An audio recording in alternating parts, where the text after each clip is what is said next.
ദീപക് ധർമ്മടം കൂടിയുണ്ട് തത്സമയം. ദീപക്കിനൊപ്പം ഇപ്പോൾ ഇ പി ജയരാജൻ തത്സമയം ഉണ്ട് എന്നാണ് ഞാൻ കരുതുന്നത്. അദ്ദേഹത്തിന്റെ പ്രതികരണം തേടാം.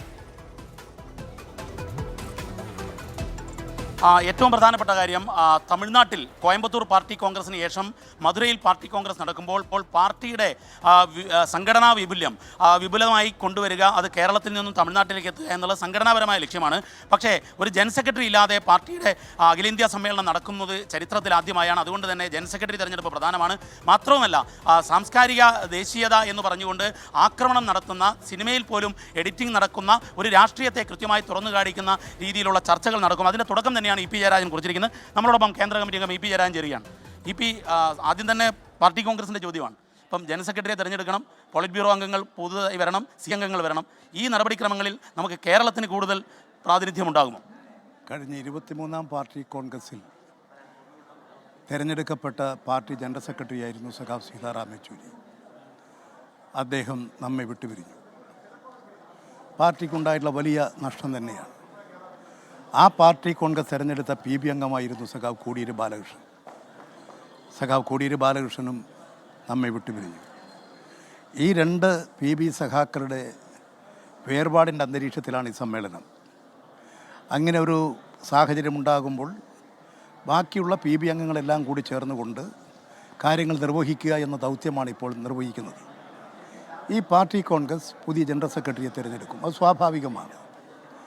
ഇന്ത്യൻ ജനങ്ങൾ വളരെ പ്രതീക്ഷയോടുകൂടിയാണ് CPM-നെ കാണുന്നത്.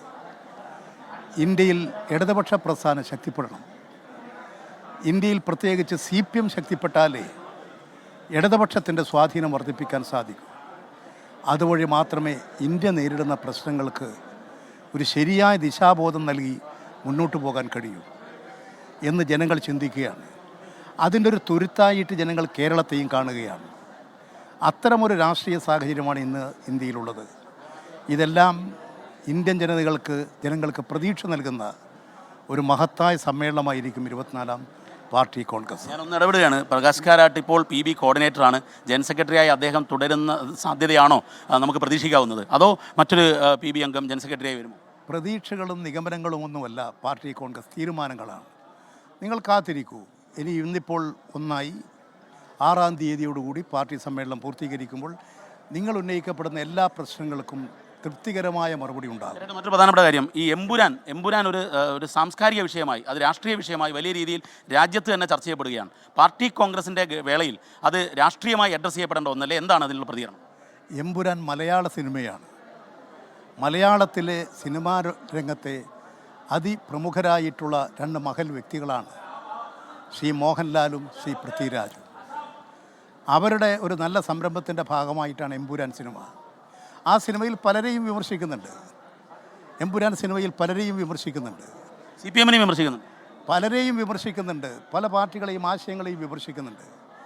പക്ഷേ എമ്പുരാൻ സിനിമ ഇവിടെ അവതരിപ്പിക്കണമെങ്കിൽ, അങ്ങനെ ഒരു സ്ക്രിപ്റ്റ് തയ്യാറാക്കണമെങ്കിൽ, അതിൽ അഭിനയിക്കണമെങ്കിൽ, സിനിമ രൂപകൽപ്പന ചെയ്യണമെങ്കിൽ, പാട്ട് എഴുതണമെങ്കിൽ, പാടണമെങ്കിൽ, ടാക്കീസിൽ അവതരിപ്പിക്കണമെങ്കിൽ RSSൻ്റെ അംഗീകാരം വേണം, ഓർഗനൈസറുടെ അംഗീകാരം വേണം എന്ന നിലയിലേക്ക് രാജ്യത്തെ കൊണ്ടുപോവുകയാണ്. ഇവിടെ BJP നയിക്കുന്ന RSS ആണ്. RSS ഒരു വർഗീയ ഫാസിസ്റ്റ് സംഘടനയാണ്. അതിൻ്റെ രൂപങ്ങളാണ് ഇപ്പോൾ പ്രത്യക്ഷപ്പെട്ടുകൊണ്ടിരിക്കുന്നത്. ആവിഷ്കാര സ്വാതന്ത്ര്യത്തിന് നേരെയുള്ള കടന്നാക്രമണമാണ്. എല്ലാ വിഭാഗം ജനങ്ങളും ഒന്നിച്ച് പ്രതിരോധിക്കേണ്ട ഒരു നിലയാണിത്. ഒരു സിനിമ പോലും മര്യാദക്ക് നടത്താൻ അനുവദിക്കാതിരിക്കുക.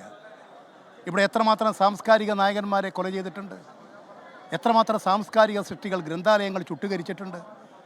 ഇപ്പോഴും നമ്മുടെ രാജ്യത്ത് നടന്നുകൊണ്ടിരിക്കുകയല്ലേ. ഇത്തരത്തിലുള്ള കടന്നാക്രമണങ്ങൾക്കെതിരായിട്ട് ജനകീയ ശക്തി ഉയർന്നു വരണം എന്നാണ് എല്ലാവരും ചിന്തിക്കുന്നത്. തീർച്ചയായും അതിന് കരുത്തും ശക്തിയും പകരാൻ സമ്മേളനം ഉപകരിക്കും. Thank you ജയരേട്ടാ. അനുജ വളരെ കൃത്യമായി തന്നെ EP വ്യക്തമാക്കുന്നത്, ഈ സാംസ്കാരിക ആക്രമണം ഒരുപക്ഷെ സിനിമ RSSൻ്റെ അനുമതിയില്ലാതെ, ഓർഗനൈസറിൻ്റെ അനുമതിയില്ലാതെ സിനിമ കാണിക്കാൻ പറ്റില്ല രാജ്യത്ത് എന്നുള്ള അവസ്ഥയാണ് എമ്പുരാനിലൂടെ മനസ്സിലാകുന്നത്. അത് ഒരു മലയാള സിനിമ ദേശീയ തലത്തിൽ തന്നെ ഇങ്ങനെ ഒരു രാഷ്ട്രീയ ചർച്ചയ്ക്ക് ഇടയാക്കുന്നു. സ്വാഭാവികമായും അതിന് പ്രതിരോധം തീർക്കേണ്ടതുണ്ട്. അത്തരം പ്രതിരോധം തീർക്കുന്ന ചർച്ച ഈ പാർട്ടി കോൺഗ്രസിലും ഉണ്ടാകുമെന്നാണ് EP വ്യക്തമാക്കുന്നത്. അനുജ, അതെ, പാർട്ടി കോൺഗ്രസ് നടക്കാനിരിക്കുന്ന മധുരയിൽ നിന്ന് തത്സമയം ദീപക് ധർമ്മടത്തോട് പ്രതികരിക്കുകയായിരുന്നു.